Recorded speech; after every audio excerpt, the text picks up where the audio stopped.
dalam hidup, baik itu pekerjaan maupun kehidupan sehari-hari, tentunya kita tidak berlepas dari masalah atau tantangan. Sehingga dengan masalah yang datang bertubi-tubi, tekanan yang datang tak kenal henti, berpotensi menyebabkan seseorang itu mengalami yang namanya stres. Dan stres ini sendiri jika tidak dikelola dengan baik bisa berakibat cukup fatal bagi kesehatan mental seseorang. Walaupun ada juga para ahli yang menyebutkan dalam pekerjaan, dalam kita berkarya, dalam upaya kita untuk mencapai sebuah target tertentu, stres atau tekanan itu dibutuhkan. Namun, stres yang dimaksudkan adalah stres yang dapat dinikmati. Untuk bisa mengelola stres, ada beragam macam cara, beragam macam pendekatan, dan kali ini kita akan membahas sebuah pendekatan tentang mengelola stres itu sendiri yang dikembangkan oleh Richard Lazarus, seorang profesor hukum di Harvard Law School, dan yang berikutnya oleh Susan Kleppner-Folkman, seorang psikolog asal Amerika Serikat. Beliau juga seorang penulis dan juga profesor kedokteran di Universitas California. Seperti apa caranya? Ini disingkat menjadi 4A. Mari sama-sama kita lihat satu persatu. 4A ini terdiri dari apa saja, ya. Yang pertama, itu avoid unnecessary stress, yang artinya hindari stres yang tidak penting. Yang dimaksudkan di sini adalah seringkali ada hal-hal di luar sana yang memang itu sesuatu yang boleh dikatakan tidak perlu diambil pusing sebetulnya. Kalau bicara mengenai era sosial media sekarang, yaitu tentang komentar atau nyinyiran netizen, ya, yang sebetulnya itu bisa diabaikan. Nah, apa yang bisa kita lakukan untuk melakukan yang namanya avoid unnecessary stress atau menghindari stres yang tidak penting ini? Yang pertama yaitu berani mengatakan tidak, ya. Kalau dalam contoh pekerjaan, untuk menghindari stres yang tidak penting adalah ketika ada sebuah tanggung jawab tertentu yang memang itu dibebankan kepada diri kita, tapi sebetulnya itu bukan merupakan tanggung jawab utama, ya. Bahkan kalau itu kita jalankan bisa menyebabkan tanggung jawab utama kita menjadi keteteran, kita perlu untuk berani mengatakan tidak. Nah, sebelum saya lanjutkan, perlu ditekankan untuk mengelola stres ini sendiri memang bukanlah sebuah hal yang mudah. Butuh latihan, butuh persiapan, dan juga butuh dukungan. Namun, bukan berarti tidak mungkin, ini semua adalah sesuatu yang bisa diupayakan. Oke? Selain berani mengatakan tidak, ya, yang berikutnya adalah hindari orang yang membuat stres. Kalau bahasa anak zaman sekarang, jauh-jauh deh berkawan dengan mereka yang termasuk ke dalam kategori orang-orang yang toksik, ya, yang bukan kita bermaksud untuk membatasi atau memutus sebuah hubungan kekerabatan atau silaturahmi, tapi lebih dimaksudkan kita hindari orang-orang tertentu karena bisa jadi orang-orang tersebut dalam perilaku kesehariannya, kata-katanya negatif. Kalau nongkrong atau kita berkumpul yang diceritakan itu adalah sesuatu hal yang tidak baik, maksud saya, entah itu ngomongin orang lain atau membahas sesuatu yang memang sebetulnya di luar kendali diri kita, ya. Nah, yang berikutnya, maka penting bagi kita untuk bisa mengambil kendali atas lingkungan diri kita. Nah, dalam hal ini kita sama-sama sepakat bahwa ada hal yang memang di dalam kendali dan ada hal yang memang di luar kendali. Maksud dari avoid unnecessary stress ini sendiri adalah, yuk kita bidik terlebih dahulu apa sih hal-hal yang memang sepenuhnya berada di dalam kendali diri kita. Contoh, kalau di awal tadi saya menyebutkan dengan ilustrasi atau perumpamaan bagaimana realita atau kehidupan di dunia sosial media, ya. Kita tidak bisa membiarkan yang namanya netizen itu menyampaikan atau melontarkan komentar apapun. Tapi yang bisa kita lakukan adalah misalkan ya di akun sosial media kita gunakan setting untuk mute comment. Gak masalah walaupun ada teman kita atau orang lain yang menyatakan ngapain sih pakai di mute segala. Itu semata-mata untuk menjaga kesehatan mental diri kita ya. Nah, kemudian selain berani mengatakan tidak, kemudian hindari orang-orang yang berpotensi atau berpeluang membuat kita menjadi stres, lalu mengambil kendali atas lingkungan diri kita, maka kita pun harus dengan kesadaran penuh menghindari topik-topik yang membuat diri kita stres ya. Kemudian tak lupa bagi diri kita penting untuk membuat yang namanya skala prioritas ya. Menganalisa jadwal-jadwal yang perlu kita selesaikan, kemudian tanggung jawab kita pada agenda tersebut atau pada kegiatan tersebut apa sih ya. Agar diri kita tidak disibukkan dengan melakukan sebuah aktivitas yang sebetulnya itu tidak memberikan dampak positif bagi diri kita sendiri. Nah, itu A yang pertama, itu avoid unnecessary stress atau menghindari stres yang tidak penting. Yang kedua, yaitu alter the situation atau mengubah situasi. Apa yang bisa kita lakukan dengan mengubah situasi ini sendiri? Yang pertama adalah manusia itu adalah makhluk yang memang sudah dikaruniakan oleh Tuhan Yang Maha Esa, Tuhan Yang Maha Kuasa yang namanya emosi. Dan emosi itu sendiri adalah sesuatu yang perlu disalurkan. Kita bukanlah mesin, kita bukanlah robot, kita bukanlah kayu atau batu, kita manusia yang dianugerahkan yang namanya perasaan. Maka hal pertama yang bisa kita lakukan dalam rangka melakukan alter the situation atau mengubah situasi adalah mengekspresikan perasaan kita, jangan hanya dipendam. Ini kedua kalinya saya sampaikan bahwa ini bukan hal yang mudah tapi bisa kita upayakan. Contoh, apabila ada orang yang melakukan atau mengatakan perbuatan yang tidak berkenan dengan diri kita, maka sekurang-kurangnya kita bisa mengekspresikan. Entah itu menyampaikan secara langsung atau kita menunjukkan dengan ekspresi wajah ataupun gestur tubuh kita yang menyatakan bahwa kita tidak nyaman dengan apa yang dia katakan, kita tidak nyaman dengan apa yang dilakukan. Itu. Oke. Lalu yang berikutnya, bersedialah untuk melakukan yang namanya kompromi. Misalkan Anda tidak suka dengan perilaku kawan Anda. Dengan dalih dia selalu bilang, lu dasar jadi orang baperan banget, tapi perkataan dia itu sesuatu yang tidak menyenangkan. Nah, maka yang dimaksud dengan berkompromi di sini adalah, oke, kita sama-sama cari kesepakatan. Saya akan menjadi orang yang belajar untuk gak mudah baperan. Kamu juga perlu belajar untuk tidak sembarangan mengucapkan sesuatu yang tidak bisa diterima oleh diri saya.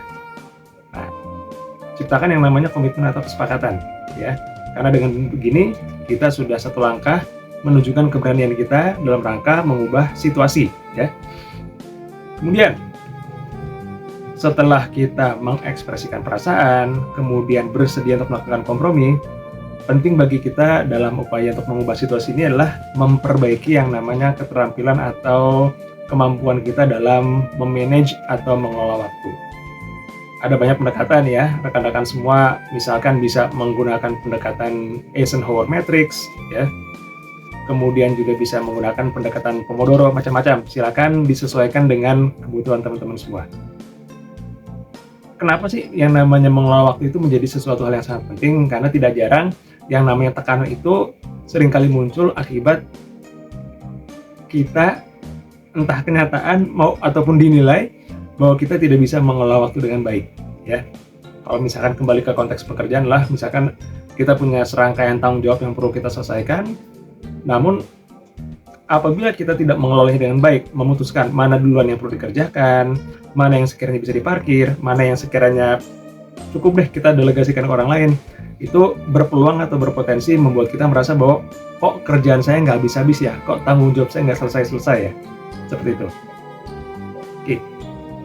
Kemudian, yang ketiga adalah adapt. Dalam hal ini adalah adapt to stressor atau beradaptasi dengan sumber stres. Apa yang bisa kita lakukan dalam rangka kita beradaptasi dengan stresor atau sumber masalah? Yang pertama, kita perlu membingkai ulang atau mereframe sebuah masalah. Jadi apabila ada sebuah fakta, apabila ada sebuah kejadian, faktanya memang seperti itu, tapi coba kita lihat sebetulnya apa sih hal positif atau hal baik yang memang terdapat di momentum tersebut. Misalkan ada atasan yang sedikit-sedikit maunya kita yang mengerjakan. Kalau kita menyikapi dengan tidak tepat, maka kita akan menganggap bahwa atasan ini pilih kasih, ngebudakin saya, sementara masih banyak tim member lain yang memang bisa dikaryakan. Nah, tapi kalau kita mencoba untuk mereframe, yaudah, mungkin ini momentum atau kesempatan buat saya untuk bisa meningkatkan kepercayaan dan meningkatkan ketergantungan atasan kepada diri saya. Oke. Itu yang pertama, yaitu membingkai ulang sebuah masalah. Faktanya sama, tapi kita pandang dengan sudut yang berbeda. Yang berikutnya, lihatlah big picture atau gambaran besar. Ada sebuah fakta, ada sebuah kejadian yang memang kita alami dan kita lalui, tapi ini penting bagi diri kita untuk melihat jangka panjangnya. Kalau kita bisa menjalankan ini dengan baik, kalau kita bisa melewati dengan penuh kesabaran, kemudian menikmati apapun dengan penuh kesyukuran, itu kedepannya apa sih hal baik atau hal positif yang akan ada di dalam diri kita.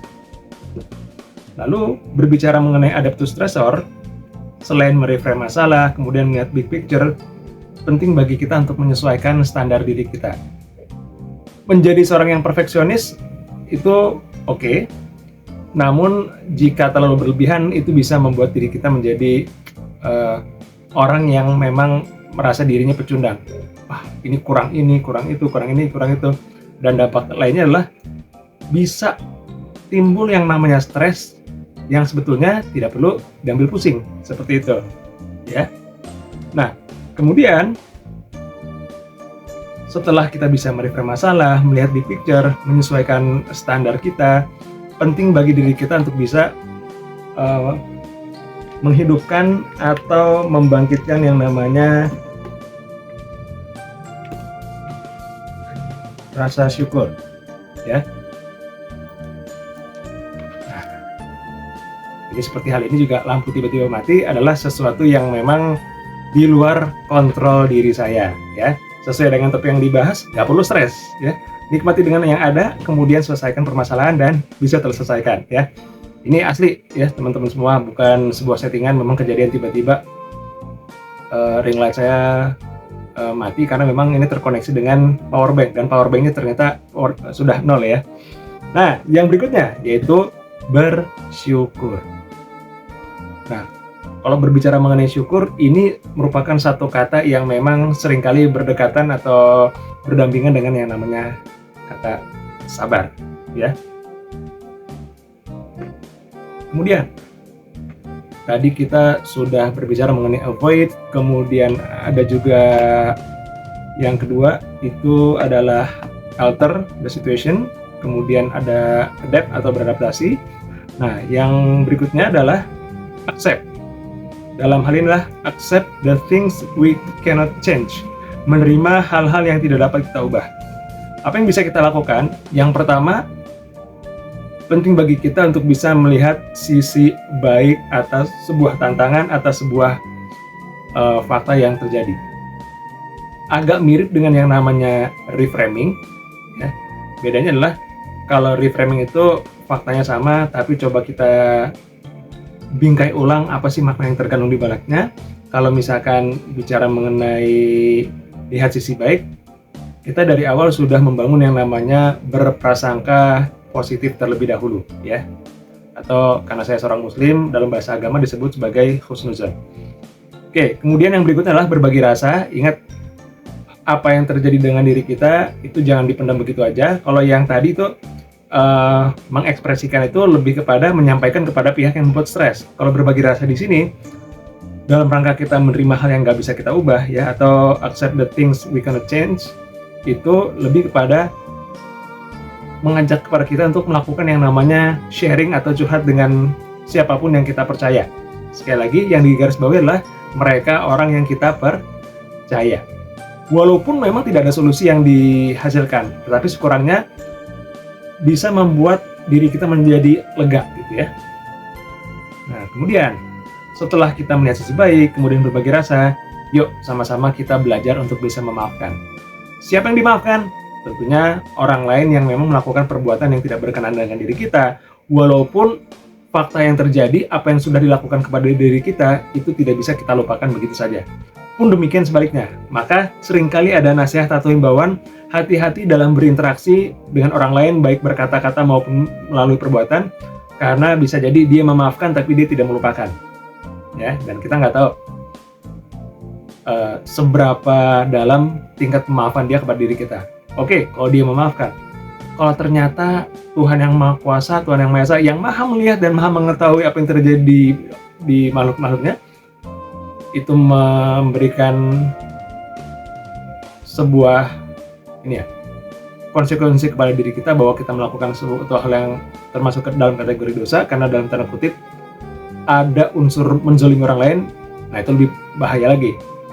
Maka kita juga penting untuk bisa belajar memaafkan, ya, karena kita pun mungkin juga punya salah dengan orang lain yang memang kita nggak tahu. Oke. Nah, maka rekan-rekan semua, seperti apa yang saya sampaikan di awal, stres itu adalah suatu hal atau suatu keniscayaan yang mungkin tidak bisa kita hindari, namun kita bisa upayakan dengan pendekatan 4A ini. Terima kasih dan sukses selalu untuk Anda semuanya.